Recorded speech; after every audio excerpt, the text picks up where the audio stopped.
Denilson Padilha Filho é baiano, mestre em Cultura e Sociedade pela Universidade Federal da Bahia, escritor e roteirista de audiovisual.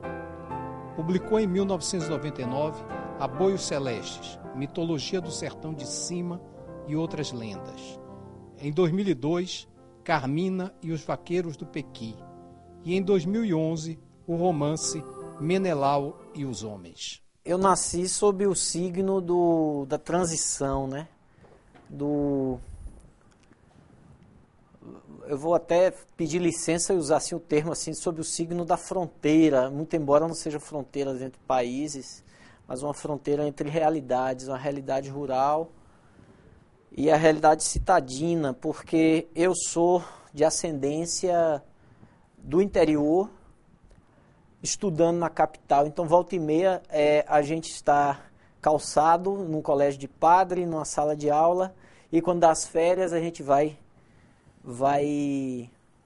pisar no chão, caçar lagartixa, não é? Mexer com o que talvez hoje seja proibido ecologicamente, do ponto de vista ambiental, politicamente incorreto, né? Caçar lagartixa, matar passarinho. Então, eu tenho que começar daí, né? Da natureza fronteiriça de minha formação. E foi nela que surgiram os primeiros heróis, né? Ora nas páginas, era o Tarzan de Edgar Rice Burroughs, era o Capa-Espada, o Zorro, era o D'Artagnan de Dumas, e era um vaqueiro, seu Pedro, que muito cedo me influenciou e me impressionou. Eu, aos 4 anos de idade, a gente nunca lembra do que fala, né?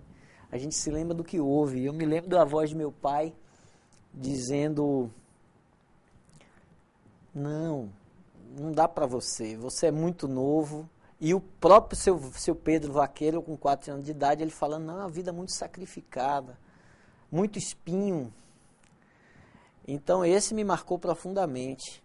Aí, para e passo com o uso da literatura, né? Esses heróis que a literatura representou nas páginas. E aí vinha um garimpeiro, o João Canalão, vinha todos esses entes míticos também que povoam, não é? o dia a dia do homem da Bahia rural, do sertão de cima. E mais à frente eu encontrei a encarnação, em um homem, o encontro de todos eles. O Capa-Espada, o vaqueiro, o garimpeiro, que foi aos 15 anos de idade, num momento em que ele ensaiava lá no teatro, para fazer um show à noite, no teatro lá de Rio de Contas.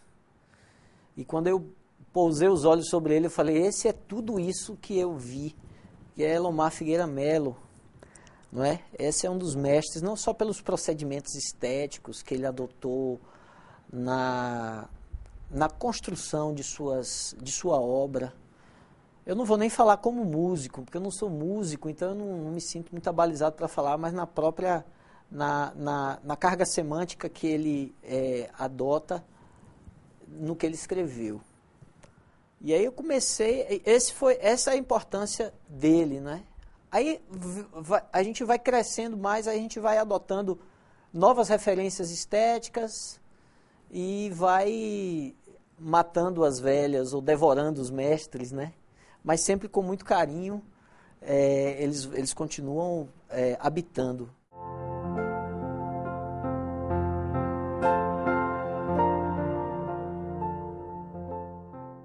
No momento em que eu nasci, por uma questão talvez de esmero, não é? Eu nasci aqui. Vamos caprichar para não dar nada errado, vamos nascer. Mas assim, vamos fazer com que ele nasça lá. Então assim, o nascimento biológico sim, né? Mas o nascimento do ponto de vista cultural e tudo isso que a gente carrega de forma atávica, Aí eu vou ter que voltar e vou falar da minha ascendência, né? Dessa fronteira que foi atravessada e que é atravessada até hoje, desde sempre. Quando a gente fala numa cidade grande, do interior, mas cidade grande, como, vamos supor aqui, Feira de Santana, Vitória da Conquista e tal, você se permite você pode se manter um pouco lá, mas assim, quando você tem um pouco mais de recursos, que era o caso da minha família, não é? Então há essa opção, vamos estudar, os meninos vão estudar, não é, na cidade, e vamos manter essa ligação com as raízes, quando der, nas férias, não é? E foi assim que se deu.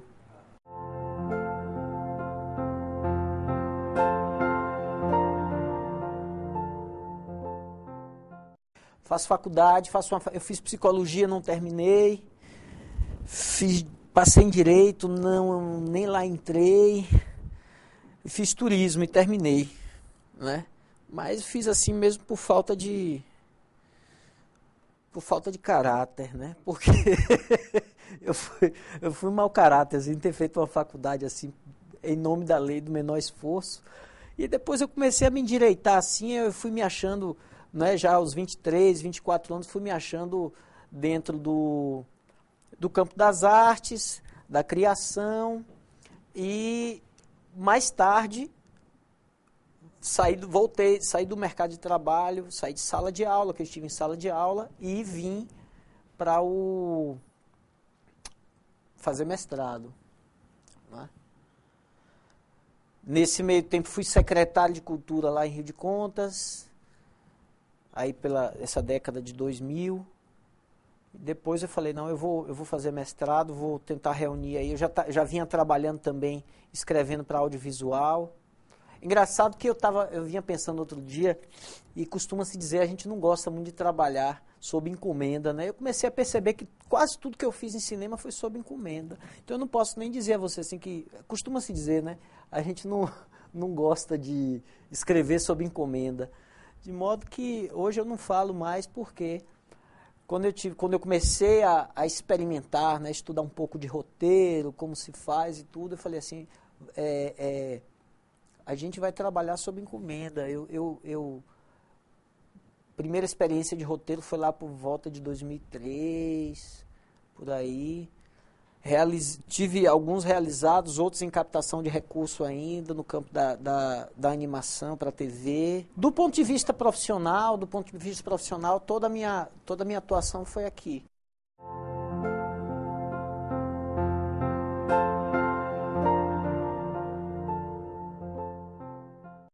O meu texto, a dissertação do mestrado, consiste numa análise das representações do vaqueiro no cinema, em 2 filmes da década de 60, que é um primeiro período, um primeiro recorte que eu faço, em 2 filmes do chamado Cinema da Retomada. São 4 vaqueiros que são analisados assim, de forma cuidadosa, a meu ver, né, de muita dedicação, sobre quem eu me debrucei assim durante algum tempo. Estudar o que é que eles querem passar, o que é que eles representam, que campo semântico se cria em torno de cada um deles. E passei no primeiro capítulo, como eu falei a você, né, eu passei pela literatura no primeiro capítulo, porque é uma das matrizes, uma delas, a outra, além dessa, 2 outras, é o cinema norte-americano. Há quem torça o nariz para isso, mas o cinema americano o cowboy americano é sim uma das matrizes de formação do vaqueiro do cinema nacional, sim. O outro é a própria representação social, outra matriz é o próprio vaqueiro de carne e osso, e outro vaqueiro das páginas, né?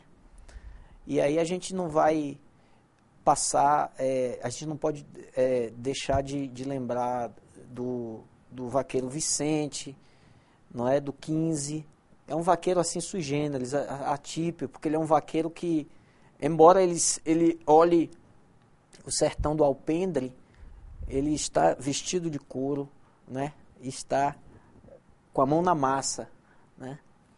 Então houve essa análise no primeiro capítulo, houve essa devida deferência aos vaqueiros das páginas, para depois a gente ter feito nos demais capítulos as análises dos vaqueiros nas telas. Entre um aperto no peito, um desejo de derrubar a mucama numa cama de folhas, à sombra de uma velha baraúna, ali arranhar a pele com fúria de macho e seguir em seu ofício pelo mundo, optou por este. E assim se devolveu à estrada. Já a boa distância parou, olhou para trás e assim quedou-se, a meio tempo, para depois retomar sua retirança. Assobiando para incentivar as alimárias, soltando fumaça, o tropeiro foi sumindo pelo cotovelo da estrada boiadeira, deixando para trás os olhos graúdos e úmidos de Jacira. Há um livrinho anterior ao Aboio Celeste que não veio, porque eu não tenho mais. É um livrinho muito... Foi bom que ele não tivesse vindo, porque a edição foi muito parca, né? Quer dizer, se esse já está... Imagine o anterior, né? A esse. Então, começando por Aboio Celeste, que é o que está aqui como primeiro, a própria figura do vaqueiro envolvido em suas reflexões, em um passo à frente e um novo percalço a ser vencido, é o que permeia boa parte dessas histórias, dessas historinhas aí do Aboio Celestes, né? Cada passo é um percalço e uma incerteza, um impasse diante do porvir. Quando eu falo isso, eu não quero falar que isso é um privilégio, ao contrário, né? Um privilégio às avessas de um vaqueiro. E sim, é uma metáfora da própria condição da gente, não é? Que cada passo que nós damos é esse impasse, é essa incerteza, essa dor de ignorar o que está. Nós estamos assim do lado do abismo, ou muitas vezes voando, caindo pensando que estamos voando, né? É curioso, né? Como cair parece voar. Né? E viver é isso aí. Então o vaqueiro, na verdade, é a encarnação de nós todos, né? O vaqueiro, o Zé de Antero, que está no Aboio Celeste, sentado lá na cela, pensando no filho que vai nascer, ele vai voltar, pretende voltar a tempo para pegar o menino encebado ainda nos braços. Na verdade, ele é você, sou eu, é cada um de nós, não é? Aí vem depois Carmina, né? O romance, que é uma história de amor também, um romance de cavalaria morena, como a gente costumava falar quando estava divulgando, não é? É um homem marcado por muita culpa, por muito remorso e por muita alegria, simplesmente por ter amado. Carmina. É uma narração em primeira pessoa de um ancião de 100 anos de idade, falando sobre a experiência atravessada, né, ao longo as experiências atravessadas ao longo desses 100 anos, e dentre elas o amor que ele nutriu por Carmina, né? E é cheio de aventuras aí, não é? O romance Carmina e os Vaqueiros do Piqui. Chega o Menelau, que é o livro que saiu agora, o Menelau e os Homens. São duas histórias, né? Uma história que dá nome ao livro, é Menelau e os Homens, é a história de dois amigos em fuga, Menelau e Davi. Então a vida de Davi foi sempre permeada por momentos de alegria, momentos de satisfação. Ele sempre esteve numa condição de hegemonia ali naquele quadrado dele, naquele universo, a cavalo, fazendo farra e tal. De repente chegou às mãos um bilhete: fuja enquanto é tempo. A política virou, só deu tempo dele fugir, ele Menelau, né? E aí ele vai lembrar, ele está ali sem saída, encurralado, porque ele sabe que está sendo perseguido, eles sabem que estão sendo perseguidos, e chega um determinado momento que esses dois, eu nunca nem explorei muito isso que eu vou te dizer, mas o Menelau e Davi, eles encarnam duas condições. né? O Menelau encarna o mundo da beleza, o mundo helênico, né? O nome já diz, né? Menelau, o mundo da beleza. E o Davi encarna aquele mundo que se sobrepõe ao helenismo, ao mundo do belo, que é a cultura judaico-cristã. O nome também já diz, né? Então, nesse momento é que os destinos, em um determinado momento dessa história, os destinos deles vão se separar, né? Há um momento em que o Davi vai para um lado e o Menelau vai para o outro. Aí o restante a história conta, espero que o leitor goste. Aí vem uma segunda história, que é uma novela chamada Calumbi. Aí entra um vaqueiro muito, do ponto de vista dramático, muito forte, que é o vaqueiro Moisés, né, que é um mestre, é um homem de olhar tranquilo, mas que depois vai pagar um preço altíssimo também pelas opções que ele adotou, não é? Em relação a duas personagens fortíssimas também, talvez as mais importantes da novela Calumbi, que é Jacira e Eulália, duas irmãs que vivem sob o jugo escravocrata tardio, a tal da abolição não havia chegado por lá, não é? E isso quem vai conduzir a história até o final, num fórum íntimo, num tribunal íntimo de culpa, de remorso, é o vaqueiro Moisés. Ambas as histórias, tanto o Menelau e os Homens, quanto o Calumbi, Cláudios, são marcadas também por uma... Eu costumo dizer assim que existem as três filhas da memória. A dor, a culpa e a saudade. E elas estão justamente, também são três matrizes, não é? Onde essas histórias se assentam. Elas estão assentadas nessas três matrizes, a dor, a culpa e a saudade. Pode ver. Se você quiser reler, depois pode me cobrar. Elas estão, todas as duas histórias estão assentadas nesses três pilares, a dor, a culpa e a saudade. Não é? E elas vêm, porque assim, na verdade, não é que eu não quero falar o tempo todo, falar disso, mas assim, a gente escreve porque a gente está ferido, não é? Você sabe disso, não é? A gente escreve porque a gente resolve escrever para cantar essas feridas, não é? E talvez estancá-las, mas esse é um segundo passo.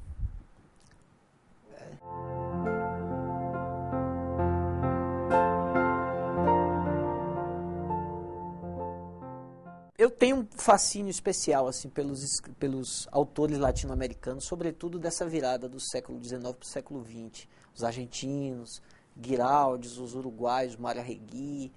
Aí a gente vai para o México e não pode deixar de falar no Juan Rulfo, não é? Então todos eles têm a sua grande contribuição, sua parcela de contribuição nas minhas escolhas estéticas. Sabe? Eu não posso deixar de... Quando você fala no fantástico, né? Eu não posso deixar de lembrar de algumas novelas, de alguns contos dos escritores uruguaios, como eu citei, o Mário Arregui tem um conto fantástico que fala sobre fuga de alguns homens que haviam... matado e estão sobre o cavalo, fugindo e cercados de fantasmas. Só que esses fantasmas só começam a aparecer porque há um deles que está ferido de morte e é o único que vê esses fantasmas perseguindo. Não é? Então, no momento em que ele foi alvejado e ele está sangrando para morrer, ele começa a revelar. Eles estão aqui, passou um, etc, etc. Tal. Ele vai falando e os outros começam a constatar que realmente estão cercados. Até que um deles vira para trás e termina de matar o amigo, falando, não aguentava mais. Então, essa influência dos escritores latino-americanos é algo que está confesso aí. As histórias de perseguição eu posso também, eu tenho que confessar assim, a influência de um escritor norte-americano que está aí, está vivo. É incrível como produz, que é o Elmore Leonard, que escreve sobre as fronteiras. Maravilhoso. Pois é, exatamente. Ele é maravilhoso, quer dizer, o que vocês... tem alguém aqui, mais ou menos assim a epígrafe, há alguém aqui. Como é que você sabe que alguma coisa calou os sons da noite? Né? Então, essa perseguição, esse signo da perseguição está muito forte. Né? Se a gente for olhar, são duas histórias de fuga. Sabe, Cláudio? São duas histórias de fuga. Os homens fugindo, muitas vezes não estão fugindo de outros homens.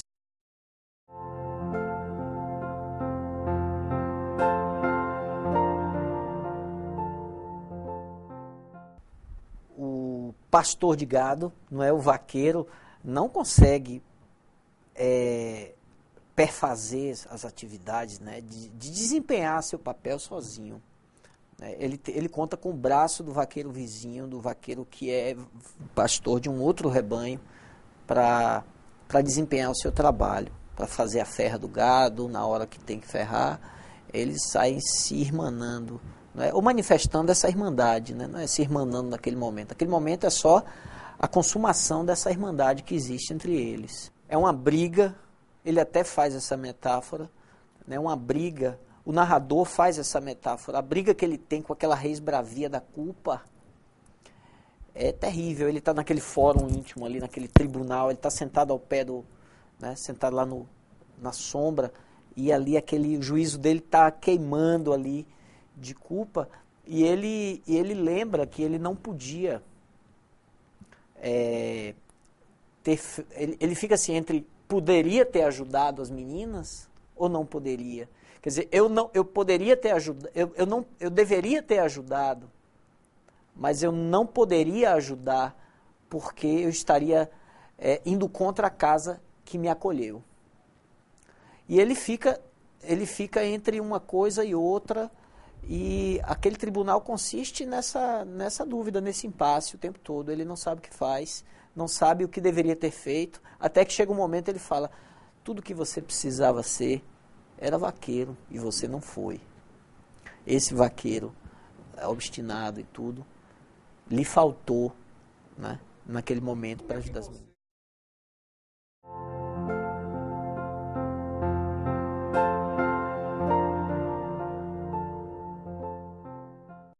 Eu não estou sendo inaugural no que eu estou fazendo, né? Se a gente for analisar, se a gente recuar um pouquinho no tempo, mas é um recuo estratégico, é um recuo obrigatório para a literatura moderna, para quem se pretende escritor da pós-modernidade.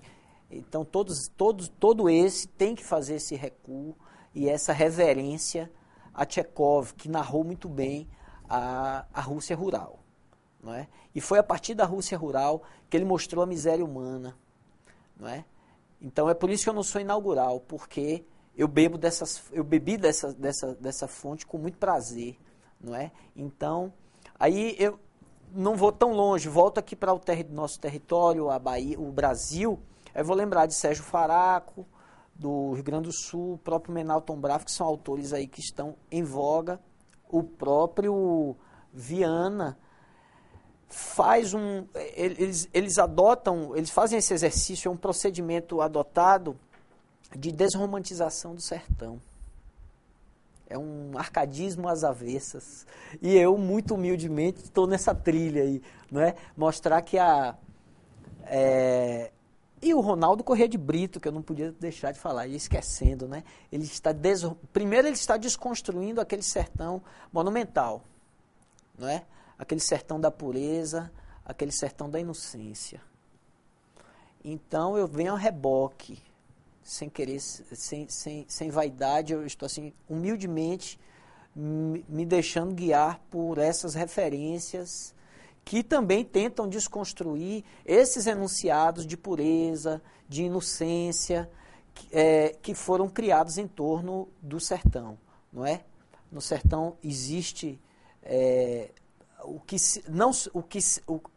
o sertão o homem do sertão é circunstanciado por bravura também, mas ele não deixa, ele não abre mão, digamos assim, ele não pode abdicar da sua natureza humana mesquinha também.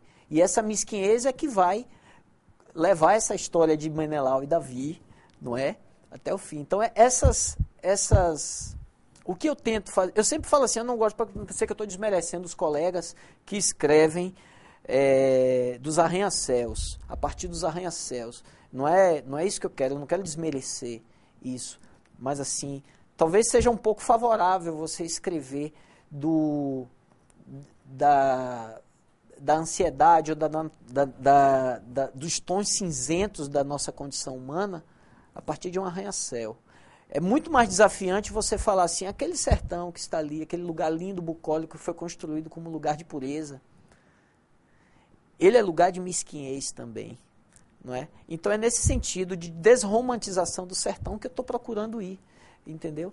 Mostrar que aquele homem ali que está fugindo, não há nada que faça ele fugir com tanta pressa, o Moisés, a não ser o próprio passado. Ele está fugindo da sua própria culpa, fugindo de si, não é? E isso marca, eu acho que isso vai acompanhar sempre a gente, essas vicissitudes, essa perdição que nos marca, tão logo a gente chega aqui, né, nesse exílio duradouro. É isso. A Assembleia Literatura conversou com Denison Padilha Filho, autor de Menelau e os Homens, seu último livro. Canal Assembleia, aqui você vê a literatura.